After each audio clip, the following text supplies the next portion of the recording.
ROTC from the high school will present the colors now. Would you stand, please?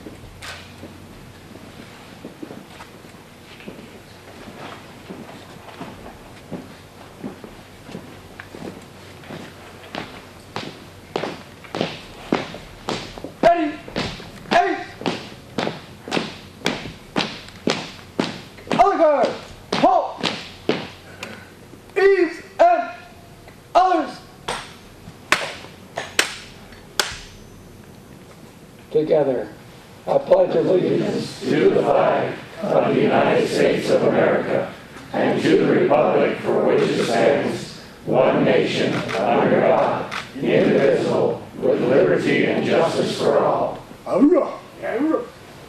God bless America.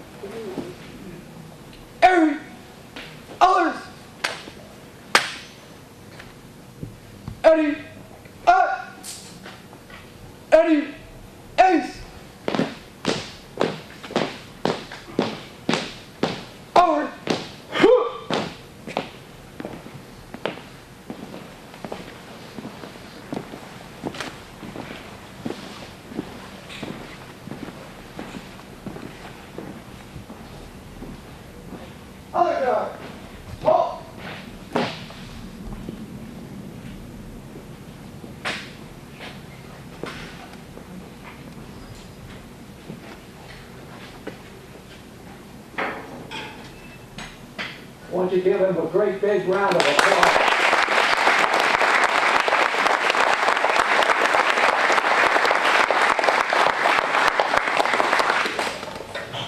That ROTC group has won honors all over the place. They are great. And where's the Gunnies? Gunny Sarge, where are you? You guys need to find him.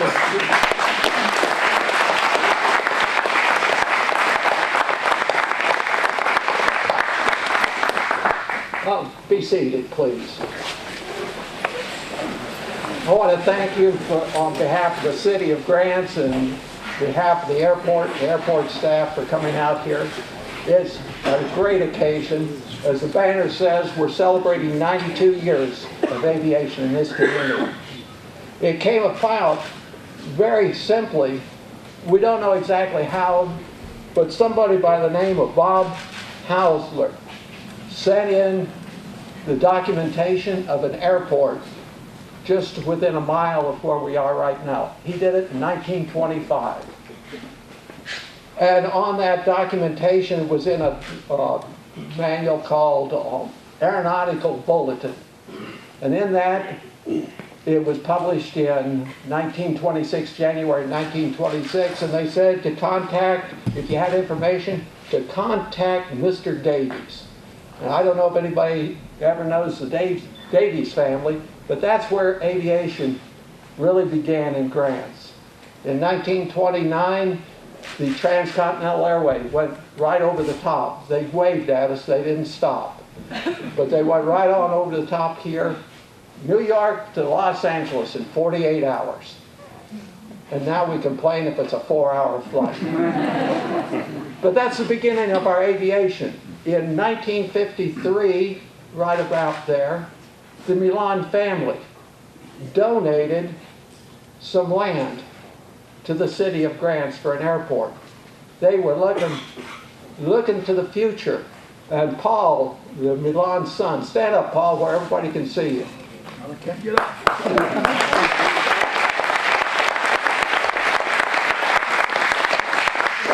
His parents were far-sighted. They were looking ahead to the future. And that's why we have this up here, Daring to Dream.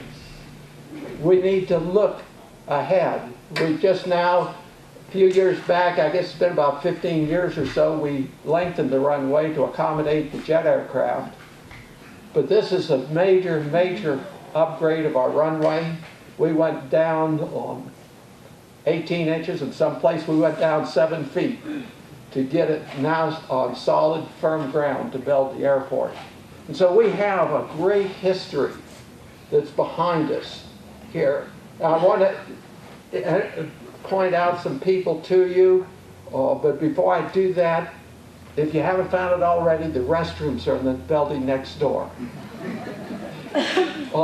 And look around, because we remodeled that. That building was 1970 building, and we, shall we say, we kind of forgot it. And thanks to our city manager, Laura Jaramillo, she got with me and she says, this place has got to be cleaned up. This is a doorway to the city. And so she has been a major driving force in getting done what's been done here. And so we're proud, we're showing it off. The museum over there, I want everybody to go by and see that. That's all volunteer work. And that's been done by, well, Steve Owen, I think, is around here someplace. I saw him there, he waved his hand. He's been a major drive in that. And we've opened the museum up. They have it staffed so that when we get done here with the ribbon cutting, I encourage you, visit with the elected officials that are here. Look at our new office building. Look at the museum. Just celebrate with us 92 years of aviation. Want to acknowledge some of the special people that are here. And I didn't see him, but we have in our community a retired colonel from the Army, a Korean War veteran. He wrote a book on his life, and I recommend it to everybody. He's a man that grew up in a divided home. He was pushed from grandparents to grandparents, nearly starved, and raised in the South. He's a black man. He entered the Army as a draftee in Korea, and he retired as a lieutenant colonel. He's also on the board of directors of an aviation charter school down in Albuquerque, and they're turning out people in the sciences, especially in aviation field. And so if you ever get a chance and you see his book, Forgotten Heroes, Ed Smith, I encourage you to read it. It's a story that will encourage you that it doesn't matter what you come against in life, you can succeed. And if some black man, boy at the time, can go from a divided, divorced home to hoeing crops in southern USA and enter the Army as a draftee and retire as a colonel, anybody can do it. And that's what we want to celebrate in this country. Some thank yous, and I want to do that. Did Mayor Knox get in today? Is he with us? I want you to come up here, sir. And Modi, come on over with the two of you. Because this right now, we're going to deal with some very special people. Smile, guys, it's not that bad, really. It's a great day here. We got a great runway. We're going to make things happen. It's okay to smile. Okay, we have some plaques that I want to give out. And I have to remind you that our contractors, our engineers, did a project. It took them years to get done. And I won't name this airport, but it took them years. They came out here, they were laying, how many thousand tons was it? Something like about 3,000 tons of asphalt. They were laying a strip of asphalt from one end of this runway, and they were pumping out about 1,000 feet an hour. And the place that they had worked at, they were lucky to get a quarter of that done in a day. That's the contractors we got.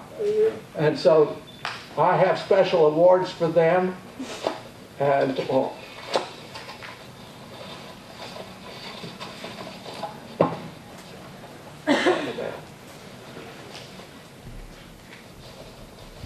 feel like reading it, or you want me to? No, you read. Okay, I'll read. Come on, George. Okay, here's the plaque. City of Grants and Village of Milan honors Armstrong Consultants Incorporated for a job well done.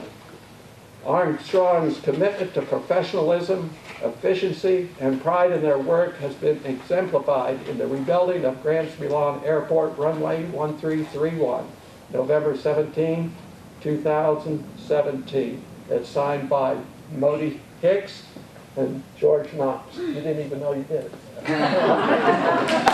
Jim Flowers.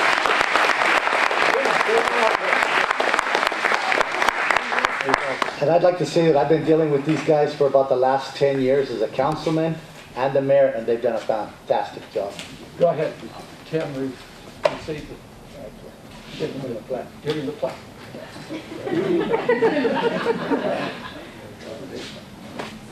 There you go.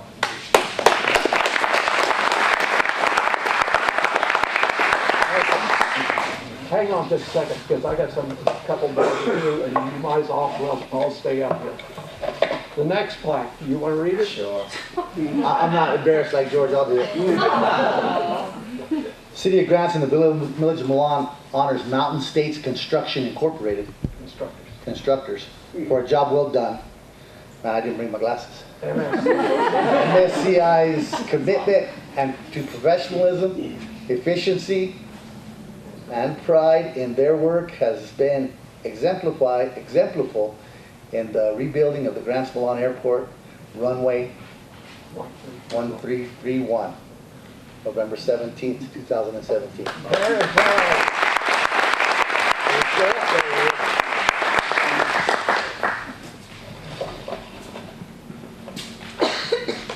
Thank you very much. Thank you.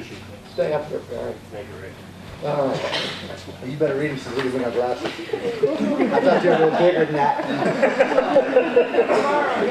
What am I going to do with you I guys? could borrow your glasses, I guess, right? You want that? Then I couldn't read it.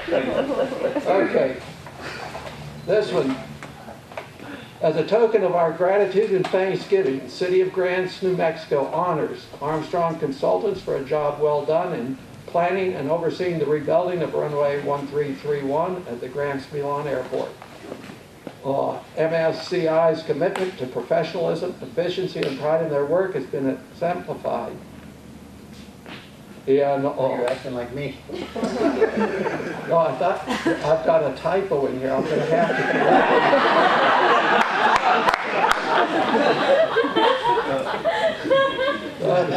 I've got both of you guys all on this one thing. But anyway, this is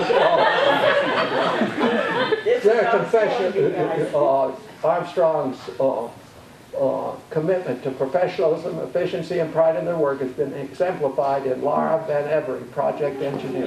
Come up here.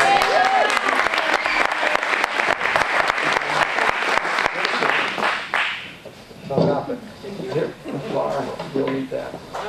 And I'll get you with one with it. It's all good, right? We only proofread that a dozen times and we still missed it.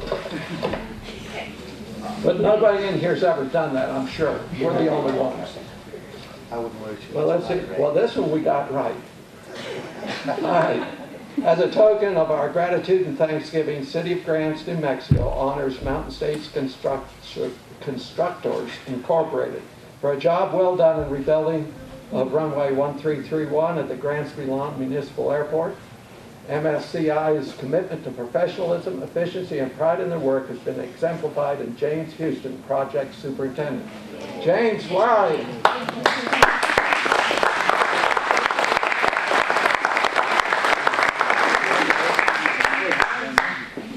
Thank you very much. You're welcome.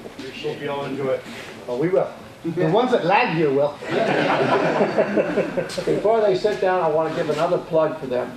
Two of the greatest firms, construction firms we've dealt with. They have been outstanding. They're professional in everything they do, and they're prepared. And it didn't matter what came up, James and Laura were right there, and they took care of it. So give them all a big round of applause.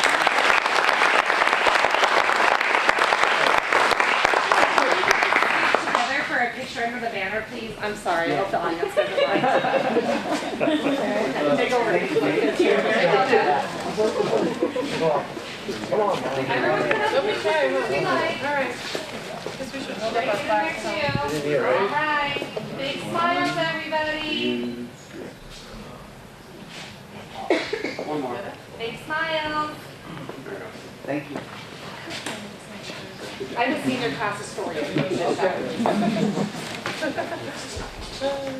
you very much.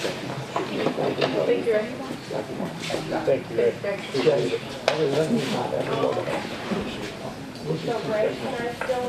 Oh, yes, here's my boss. I'm Laura Hudden, the city manager, and Ray's done a great job of recognizing everybody that's contributed to this project. There's been many. Our biggest contributor has been Ray, and so we wanted to make sure on behalf of the City of Grants that we acknowledge all the effort that he's put forth. He's given us his heart and soul, and it's very evident in everything that's happening here at the airport. So thank you, Ray. Yes.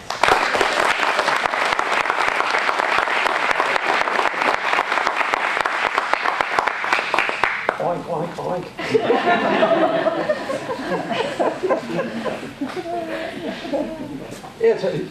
We have a great community here. The people get together, and, I lived in the Funny Farm for 37 years. For those of you that don't know, the Funny Farm's inside the Beltway. So I know what it's like, and I came out here and I thought I'd died and gone to heaven. So, enjoy New Mexico. We may have our faults, but everybody's got faults. We're just a great state. All right, I've done my thank yous. I want to especially recognize and I'll introduce him more fully later, is Representative Steve Pierce has come, a great 8 years. Stand up, let's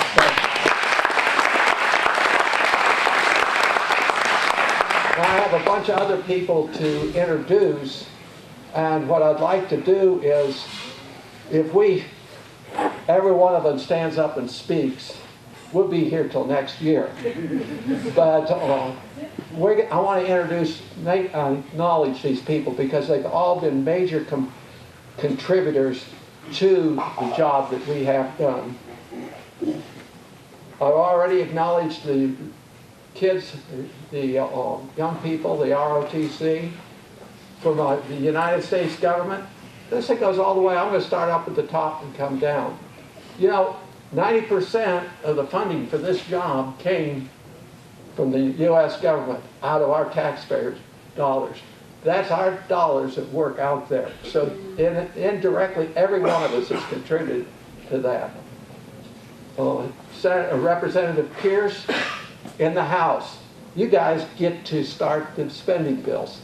You may not always get the Senate to agree with you, but you're the guys where it starts.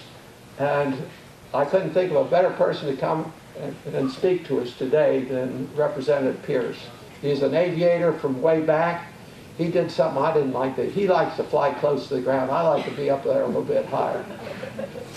All right, then we have from Senator Udall's office, Joshua Sanchez. Joshua, stand up so they can see you. Katie Richardson from Heinrich's office. There's Katie.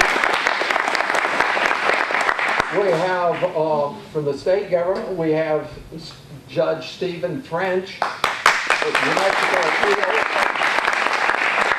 We'll have time to visit after we get done with the cutting of the ribbon. Go visit him. The judges have to go for re-election from time to time, and talk to him and find out if he's as great as you think he is, or he's better than what somebody told you he is. But get with him and find out who he is. Get acquainted.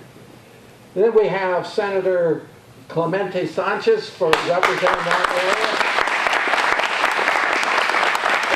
And Senator George Munoz. George, where are you? I thought I saw him.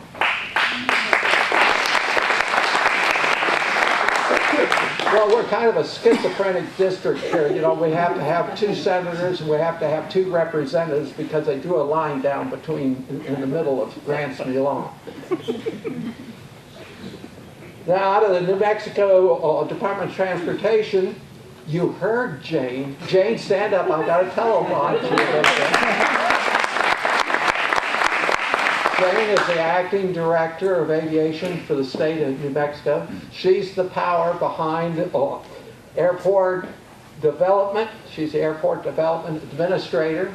She's the one that she works behind the scenes. She makes sure our tax dollars are spent well. And the young man sitting beside her, Dan, I'll get your name in a minute, Dan Warren. He's from the finance and administration. So they have been very crucial in this. And when representatives, senators, when we have aviation matters, be sure and receive Jane. She'll keep you well informed, and she is a great spokesman for the New Mexico aviation. I almost said Virginia. Well, 37 years, you get stuck with it. But I got 25 years here, so I'm a native almost now.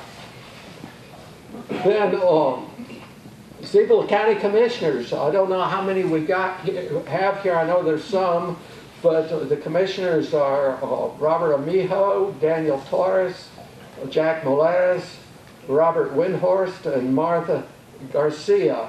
And Valerie Taylor is the county manager. Is she here? Any of them?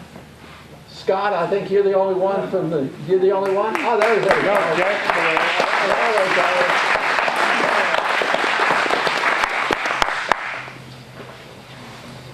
I only got 2 more hours to do this. And from the city of Grants, we have Marty. You saw Modi up here. Where'd Modi go? He left already? There's Modi back there.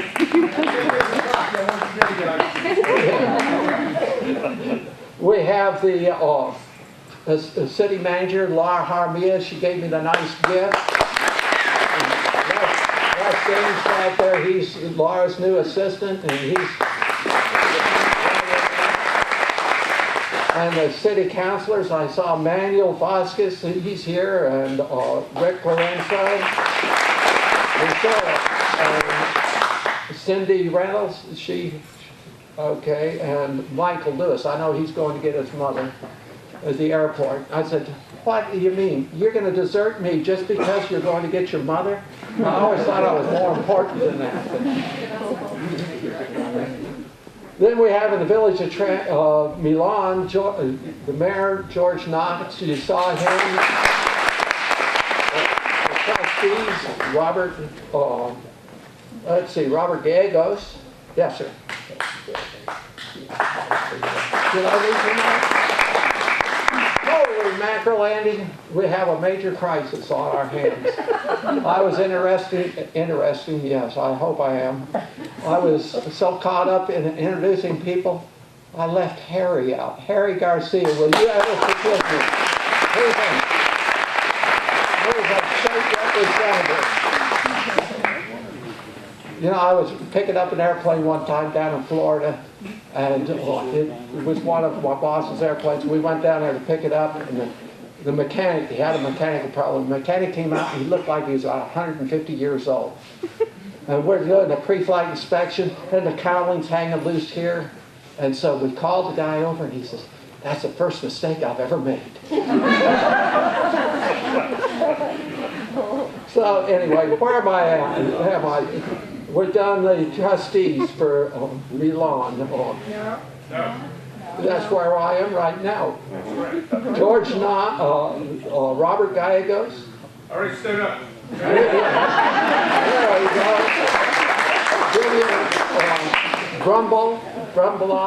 Brumbelow. Did I say it right? Where is she? Is she here? All right. Felix Gonzalez. Yeah, Felix. And Helen Dimes. Helen? Okay. And then last on my list of people is my airport board. And I have only a couple of them that made it at all. We have Rick Best, his employment took him elsewhere. We have Rory Butterfield, he's out of town. Dick Cochran, Dick, did you make it? There's Dick. And Randy Matlock.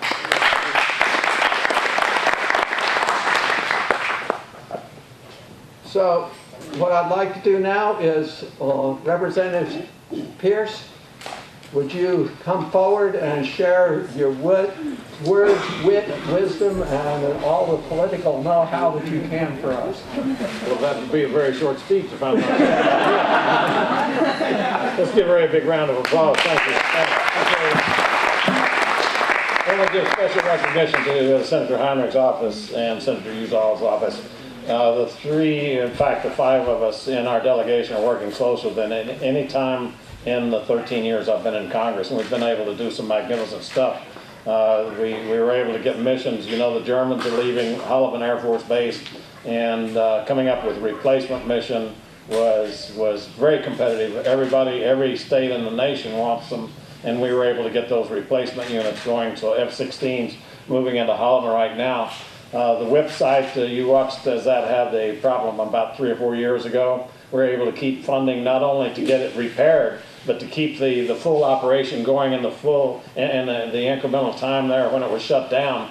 And that, while every other budget in the country except for our veterans was decreasing, and so know that was stunning. And then we got a $90 million expenditure to open a port at Columbus, and now then this is just an example of what's going on with the offices there from New Mexico working together. So I appreciate them being here and appreciate their efforts. Now, Grants Milan Airport has several key memories in my bank. Middle of July 1980, I came in and picked a passenger up, and we headed back to Hobbs, back to Lovington, New Mexico. And he was just sick, and if you've ever flown in New Mexico heat in the summertime in a small plane, know that hell was not quite as bad as what it seems from the outside. So understand that we were all the way there, we're just banging and jarring and about Roswell. It felt like we'd been up about a week at that point, and I said, sir, I know this is uncomfortable for me, it's got to be uncomfortable for you. You want to land here and take a breather? And he said, no, let's keep going. I had seen his mental toughness many times before. So we got into Lovington, dropped him off, and then I picked the entire family up a couple of days later in a bigger airplane, and we flew back to D.C. And Harold Runnels passed away about 7 days later there in D.C. But this was the last place I picked him up in New Mexico. So understand that his heart was right here as mine is. I see the comment dream. What does it say? Daring to dream. Yeah, I tell people that when you're here, no matter where you are, just understand one principle, and that is nobody from D.C. is coming here to help you. They don't know you exist, and they're not going to be out here anytime soon. And I don't mean that in a mean way. I'm just saying pick it up and carry it yourself, because it's the only way it's ever going to get done, and we'll help. But you all have to have the dream to start with, and this idea that we can expand this runway and that we can be a place where intercontinental traffic lands. I land here quite frequently, and so a month or two ago I was flying my airplane back from California. We landed here, we got a little fuel, and you had a couple of jets sitting here. That's what happens when you got a runway that's just a little bit longer. You got an instrument approach that you can make, and so that was important.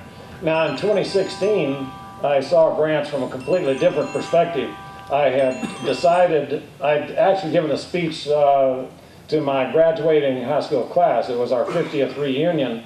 And I said in that speech that it's been 50 years since we went to Vietnam. 1965, for our town, for Hobbs, was the biggest lost year. Of the 9 young men who did not come home from that war, 5 of them were from that graduating class. And so well over half.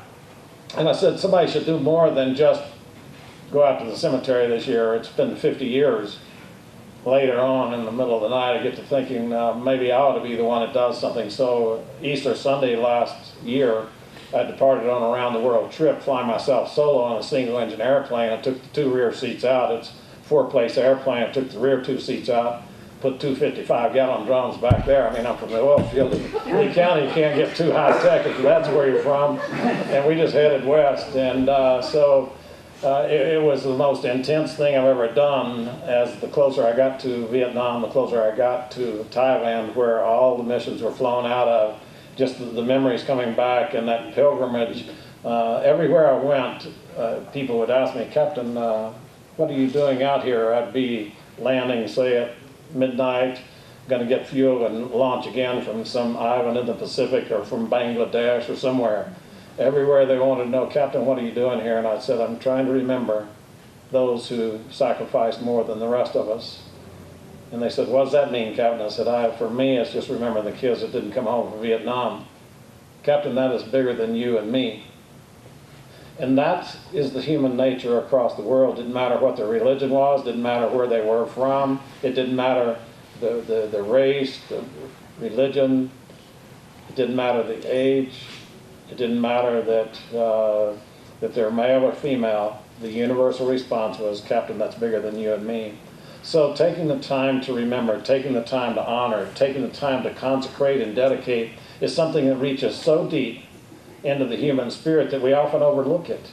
And so thank you for not overlooking it here, because this has taken sacrifice. It's taken the sacrifice on a part of a lot of people. So the way that I remember Grants finally from that trip was that my number 6 cylinder had given me deep problems over India. I had not wanted to stop in India. There's a saying in aviation that God commands us to patience. India will teach it to you. And so I landed in India, and the bureaucracy wrapped its arms around me for 30 hours while I departed out of Mumbai, headed north 2 hours to Ahmedabad to get fuel. They didn't have a clearance and fuel at the same place. And so the number 6 cylinder quit firing, and I mean the engine was shaking and the plane was shaking, and all principles of aviation said you should go back and land at Mumbai. I could see myself 30 hours more in the extortion and the problems of trying to get my clearance again out of Mumbai. So I said, I'll just crash it out here if I have to. And so for 2 hours, I'm looking for a place to set it down. Nightfall was setting in there. 5 kids from India that couldn't speak English at all helped me fix that airplane, and one of them could speak a little and said, Captain, we can do this. I mean, here he was urging me on in the middle of the night to fix my airplane, to fix that injector. So we got it working, got it started, and I left at about 10 o'clock at night, headed to Muscat, Oman, which is another 8 hours down the road. Just the most intense trip of all. But when I finally got back to Newfoundland, back to St. John's, launched 2,400 miles to land at Albuquerque, landed there again at midnight. Just one of the hardest days. The last day now is going to take place. I'm going to take off from Albuquerque. I'm going to finish the circumnavigation at Las Vegas. It took me right over Grants. They're going to shut the airport in Albuquerque down right after I took off. In fact, I wasn't sure I was going to get off, so I got into the air, last leg, all the problems I'd seen around the world, and that number 6 cylinder quit firing again and again. I thought it was going to shake the engine out of the plane. And so as I passed over Grants at 6,000 feet, I thought it just looked so peaceful down there. And in my mind is my speech I give to kids at schools all the time. You can never succeed if you give up. So just never give up. And that's what was going through my mind as I passed over Grants, and we continued flying that airplane until I touched down in Las Vegas, and completed one of the most intensely difficult things I've ever done. At the end of the day, the honoring of people, the honoring of memories was well worth it. And so I'm here today to say to your community that I love what you do here. You're like Hobbs, you're a blue-collar community. You're like a lot of places in New Mexico, you've kind of been forgotten. You're like a lot of places in the world that you're on the wrong end of the economic spectrum. And I see in you the belief that you're never going to give up. And that's the reason I partner with you and the leadership locally, because I identify that human spirit that is just so dominant and so dramatic in the overall scheme of New Mexico, that I want to be a part of watching you all succeed. So know that we're here with you. God bless you. Keep up the great work. We'll be here. Thank you.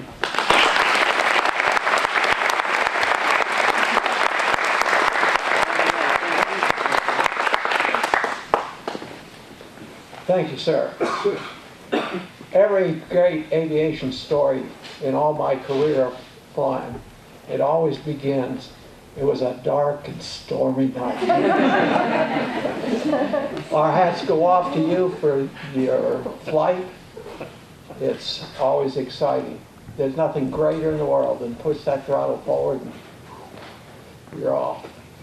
I came out of here from having worked, this is not about me, but flying story, pilot's got to talk.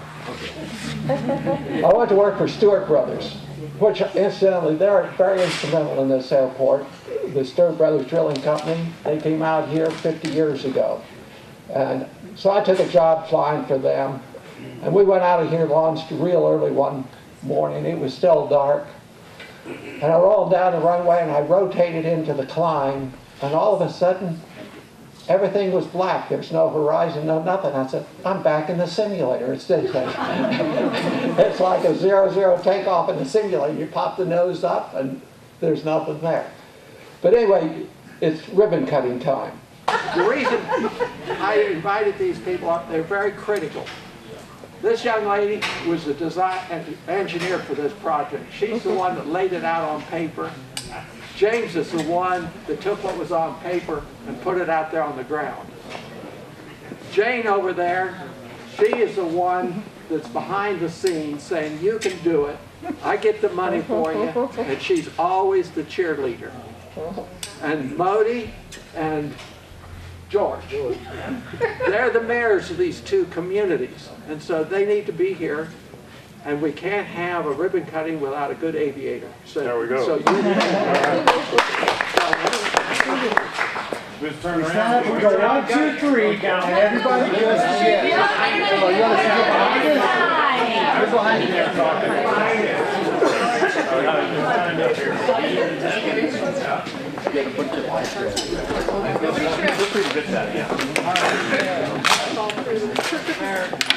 Good down. Can we bring us all in here?